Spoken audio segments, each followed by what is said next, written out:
we'll kind of start at the basic, right? Just being a small founder, maybe starting something on your personal brand on social media and how to gain credibility from the very beginning. And so what this looks like in the beginning stages is kind of the building process and how that's actually an advantage or something you can take advantage of because you're so small and because you're just starting out. It's actually the perfect time to build credibility because people love to root for the underdog. So Brad, I don't know if you want to talk a little bit about that. I know you've had some experience there and you've seen founders and social media influencers and how they've gained credibility, even with just a few thousand followers, right? And what that looks like. Yeah, yeah. So I want to say the social media aspect of it is largely a huge part of it. Obviously, you have the business side and the social media side, but we live in a digital gold mine nowadays. And I feel like a lot of that is attributed to the social media side of things again.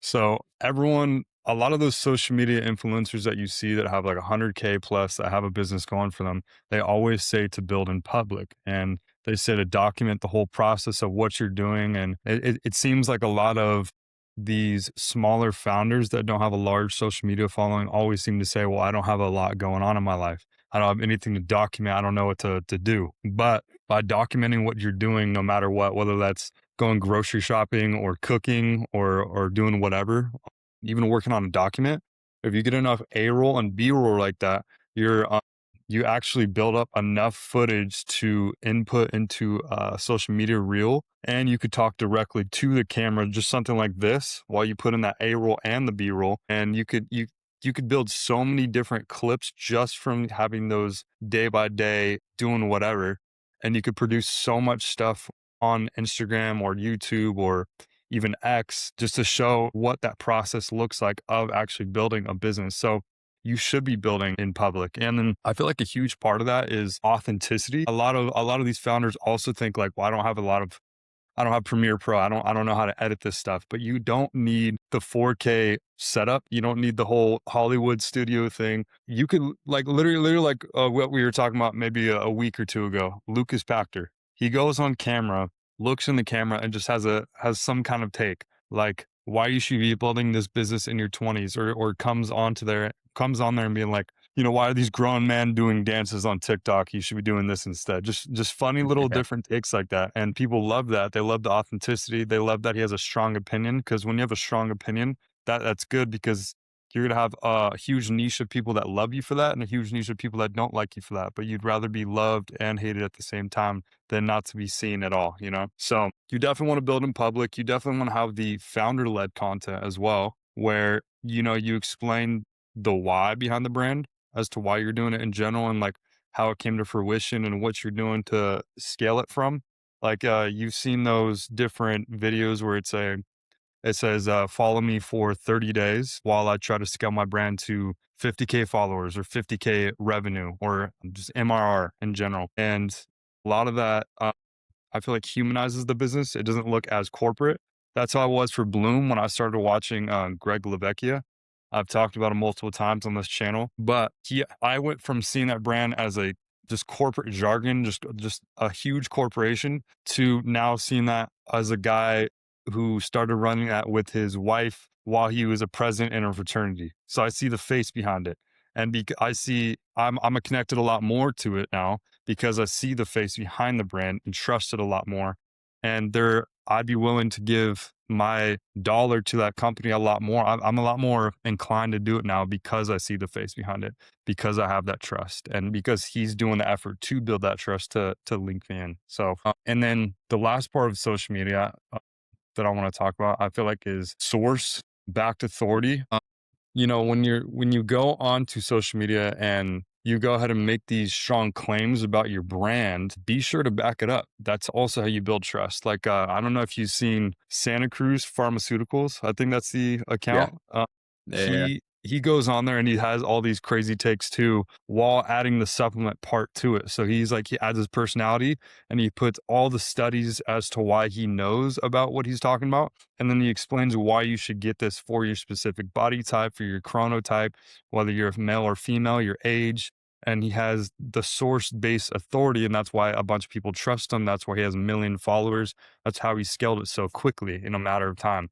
So he references different clinical studies, for example, different types of market data, or even like any type of expert third party validation directly into that content. So I feel like education based authority is a huge thing. When you know what you're talking about, people are going to know what they're feeling, and they're going to feel emotionally connected to you. And then from there, that is how you build that immense credibility for that one-on-one feel. And then they're going to be more willing to actually buy from you. So Yeah, because they're buying you and less of the product or less of the exactly. service, right? Hmm. They buy who the founder is, and I mean I've experienced that in my life too. Think about a time when you had a bad experience with some sort of company or business, right? Like Hmm. maybe it was an airline and they screwed up your flight information, or maybe it was I don't know, a restaurant and they just totally ruined your food and you leave these bad reviews. And but the point is that you lose credibility, you lose trust Hmm. in these type of organizations, right? And you don't want to go back. Even if you had other good experiences, you're less likely to go back because you're starting to lose trust and validation, especially if you see, and this is really important for kind of the big brand CEOs, is if Hmm. they put out something that's very controversial, they could just screw up their whole entire business, right? You see it all the time. Like, I'm trying to give an example off the top of my head. I can't think of one right now, but you see it all the time in the news, right? Like maybe even in sports when somebody comes out with a very hot political take. I mean, I'll give you an example with the whole Jackson Dart and Abdul Carter thing recently. And it doesn't matter where you line politically. It's just the point is Jackson Dart did something, Abdul Carter did something, and it kind of rubbed their fan base in the wrong way in both ways, right? Whether they were politically leaning right or left, they lost trust or validation or credibility because of that. And so, and on the other end, maybe they gained credibility, right? Maybe they aligned with what one or the other was doing. And so, but you have to be very careful. It's a thin line you're walking when you're putting out, like you said, content that's not source backed, right? Or you're making takes that are just so absurd or very political or whatever it is. And then you start to lose an audience. And Hmm. once you lose an audience as a founder, you start to lose an audience as a business owner, right? And people aren't going to buy your product. They're not going to be a part of your service. They just don't align with what your values are. And so I think it's important to understand your values and let those build credibility over time and not screw up what you got going for you. One thing I want to talk about a little bit too, kind of with this is going back to like the founder and social media side. And like Brad had talked about, really showcasing your progress, right? The B-roll, the A-roll content of the behind the scenes where you're working on. I read something really cool. There's a term called the messy middle, which is a part of the business that a lot of people don't see, right? They see the outcomes, they see the product you're putting out, they see the marketing, and they're like, oh man, like this is successful, but they don't see the messy middle or the kind of Hmm. the micro failures that go on behind the scenes. And this term, messy middle, it was coined by an author named Scott Belsky. He's the chief product officer at Adobe. And he had a best-selling book about this concept. But I think it's really important because when I see social media influencers or content creators putting out their messy middle content, so like their micro failures talking about, what have I messed up with? I start to trust those people a lot more, right? They're being Hmm. vulnerable. And so it's also this idea of being vulnerable, but in a strategic way, because it's two-sided. You can either I like this metaphor of like scar versus wound, right? So if you have a scar on your body, right, it's something that you've gone through, but you've overcome, right? And so you can kind of talk about those previous experiences. And that's something that's good and that you can teach a lesson to an audience that can relate to that. But a wound is something that's still bleeding, something that's still open. Hmm. And if you share it too much or you're too vulnerable with people and you're kind of like putting this wound on them, they actually can start to lose credibility in you as a founder, right? So you have to be vulnerable, but don't be too vulnerable where people are like, is this guy like mentally okay? Like, can I even trust his business, right? His product, right? So, but I think vulnerability is a huge thing. And Brad, I don't know if you wanted to share a little bit about that too. Like, why does vulnerability matter as a founder? Yeah. I feel like vulnerability is one of the important human traits that allows for human connection that a lot of people don't like to mention a ton, but that's where vulnerability allows for those ties in a connection. I feel like other than that, if you don't have vulnerability, you have a very corporate relationship with someone. That's how you burn those edges together, and you again they're called like the hot linking when you put enough fire together on two links, they're going to be connected after that. So you could think of Theo Vaughn's actually a good example where Yeah. that's the thing. When you're starting out your brand, you have to be consistent with what you are showing to your audience. So you can't go from like serious 1 year and just so straight to the point to just saying all this like crazy opinionated political stuff at one point. There's just going to be so much disconnect that you're just going to lose so many followers. So I just recommend not doing that. If you want to be known as that person, start off that way. Start off like Theo Vaughn. Yeah. Theo Vaughn he started his podcast and everything he was doing, and he got millions of followers that way because he's been so consistent with that, like that from day one. But the reason why people love him so much is because not only is he funny and has all these opinionated takes and does not care what people think of him, but the other side of that is because he doesn't care what people think of him, he's vulnerable with the camera as well. So he talks about his past and what he's been through and how he's gotten from point A to point B, and people trust him a lot more because he brings in that human aspect where it's, he's still a human at the end of the day. He still has his own struggles. He's not just this fake A-list celebrity who lives every day like it's sprinkles and rainbows. Yeah. He still goes through his own struggles too. And I think people need to realize that too, that a lot of the social media stuff that you see, that just like, oh, I got this car, I got this mansion, boom, boom, boom, where they made it overnight. But a lot of these overnight successes were 10-year overnight successes where it took them a long time to get to that point. And you just cannot compare yourself. Comparison is the thief of joy. But as long as you're being consistent, as long as you're being vulnerable to the camera and showing who you are as a person and bringing that A form authenticity to the camera, you're going to be fine. You're going to bring in a niche group of people that like you for you. And that's honestly how you make more money in the beginning over the long term, because you bring in that niche group and showcasing your personality to the world.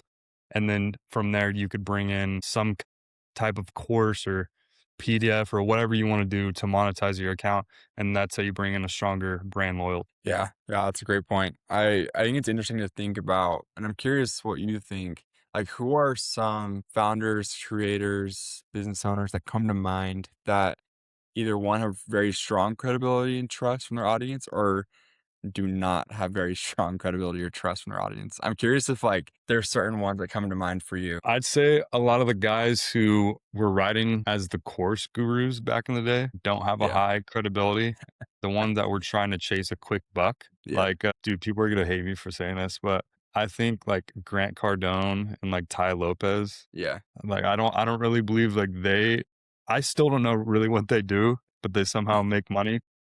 yeah, Uh, that's one of those cases. There's too many forums and I guess group discussions that you see all over social media, just saying that these guys are fake and that they don't how they rope you in is roping you in on the idea by showing their the one time they got lucky, and printing that multiple times to be like, see, mm, this is what I did, this is how I did it, and this is how you get there, and then sell that course for $99 a pop, get like 10,000 in there, that 100K right there.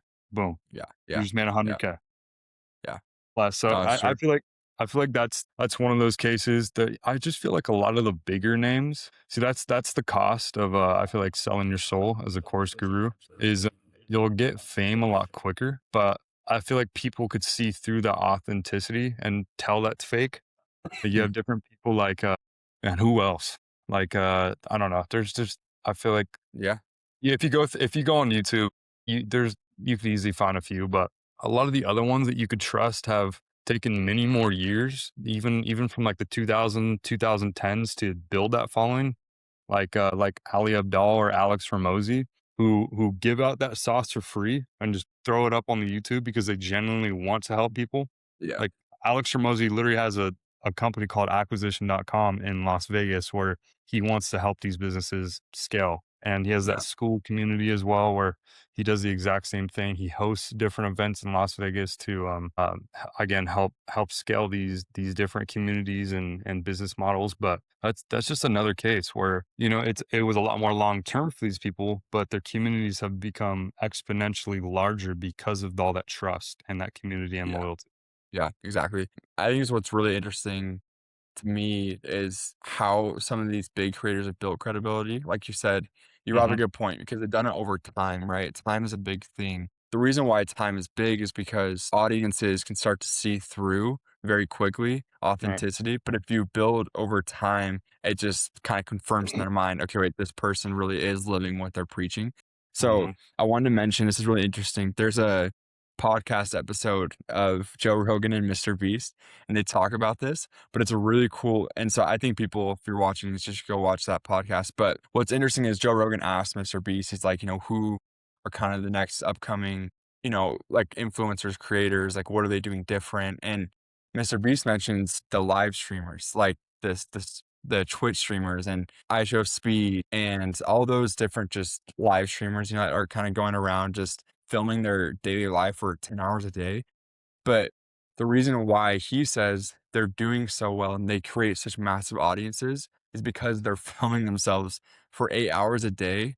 Not You only do they can't have fake so it much for that long. content to put out, but yeah, that's the point is you can't fake or BS your life for 8 hours a day. It just doesn't work like that, right? So on to your point, when you have some of these course gurus on TikTok or Instagram, they can film a 1-minute clip of just BSing what they're talking about, right? But when you have a live streamer who's posting their life 7 days a week, 10 hours a day with no edits or cuts in between, you can't BS that. So that's exactly who they are when you're watching their live streams. And so that's Mhm. what I find really interesting with live streamers is they build such great credibility. And that's why they're able to be so successful and they have massive audience from around the world. And it's really cool to see how well they do.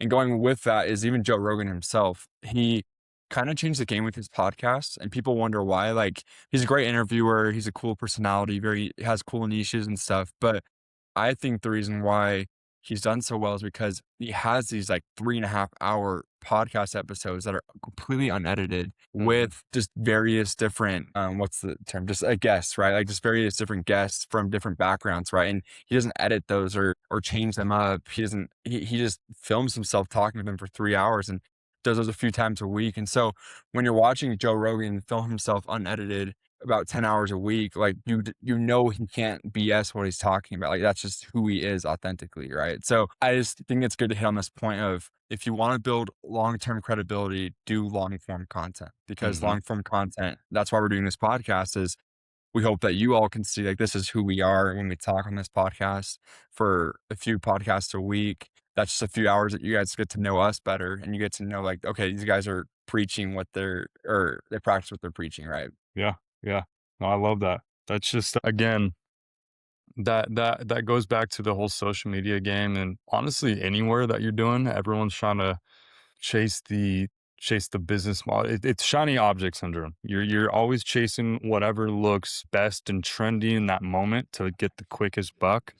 But people leave different industries or different ideas behind that could be scaled upon a certain amount of time, not within a week or a month. That would potentially take a year or two, and that's why people quit so many businesses or quit YouTube because they don't see enough. I guess like enough wins for how much work they're putting in, and that's just not how you're gonna make it. Yeah. It takes a while. It takes a long time for people to trust you and see your face enough. That's why I've said 7 different touch points where you need to see someone 7 different times Mhm. on different platforms, whether that's different social media apps or physical ads or I don't know, on a piece of paper, just whatever. You just need to see that person 7 different times on 7 different things to actually build that trust. So it takes work. You can't Yeah.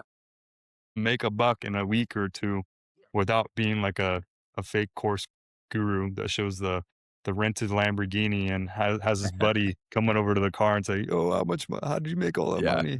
Exactly. So, Yeah. No, that's a great point. And so I think to kind of summarize a bit, just what we touched on, some action points that you all can take to increase your trust, credibility from your audience as a social media influencer, content creator, founder, even a large business CEO, owner, it doesn't matter where you're at in your career. There's always an opportunity for you to build credibility with your audience. And to kind of sum up our points, first things first is increase your touch points. Like Brad said, put yourself out there more. Just find opportunities to share content in different ways. So, like you said, whether that's short form or an ad or podcast, whatever it is, put yourself out there. Number one. Number two, document the messy middle, right? Those micro failures, those struggle Hmm. points, the B-roll content of you just grinding and you building away, document that and post that because that's really going to build your credibility from the start. Number three is be vulnerable, but in a strategic way, right? So talk about your failures, talk about the lessons you've learned, how your audience can relate to those, but don't over vulnerable where you're almost coming off very whiny, kind of soft and complaining, right? So be strategic in how you're vulnerable.